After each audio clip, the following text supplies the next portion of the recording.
Hey guys, so tonight's dish we have my homemade meatloaf. This is very delicious and it was actually my first time making it, and I must say it turned out very scrumptious and as delicious as you see here. So stay tuned if you're interested and enjoy. Alright, so the first thing you want to do is cut open your package of ground beef. You can use ground chicken too. This is ground chicken that I'm using, and I'm just going to go ahead and just wash this. This is quite optional. You don't have to do this step if you do not choose to.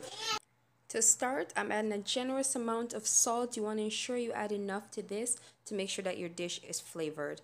Next, I'm adding a few thyme leaves. It is quite optional how you season your dish. Now I'm adding some grounded white pepper. You can use black pepper too. It's quite up to you.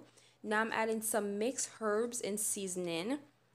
Here I have a few garlic cloves, and I'm just going to go ahead and crush these and mince them up finely and add them to my dish. So I'm going to do the same thing with my ginger. I'm going to crush that, mince it up finely, and then I'm going to go ahead and add this into my dish. Next, I have some sweet pepper of my choice. You can use any color of your choice. And I'm just going to cut off pieces of this because I'm not using the entire thing. And then I'm just going to mince them up and add them right into my dish.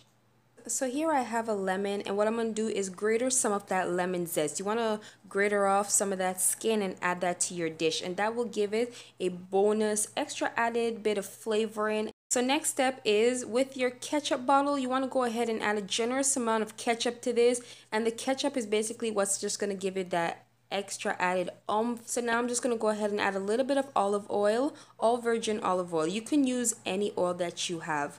So with your clean hand now, you want to go ahead and mix this all together. And you want to mix this generously because you want to combine all of your ingredients now and all of that flavoring, so everything just goes together nicely. So once you're done with your bacon dish, or what I have here is my crackery dish or my glass dish, I'm just going to go ahead and add my meatloaf into this. And then you want to ensure that everything is smoothed out and it's nicely placed how you'd like it to form.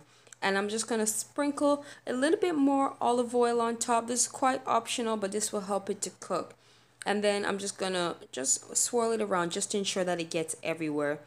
Next, I'm just going to cover this, and you want to make sure that your oven is about 400 degrees Fahrenheit, and I'm just going to go ahead and add this into my oven now, and I'm going to let this bake for about an hour to about an hour and a half.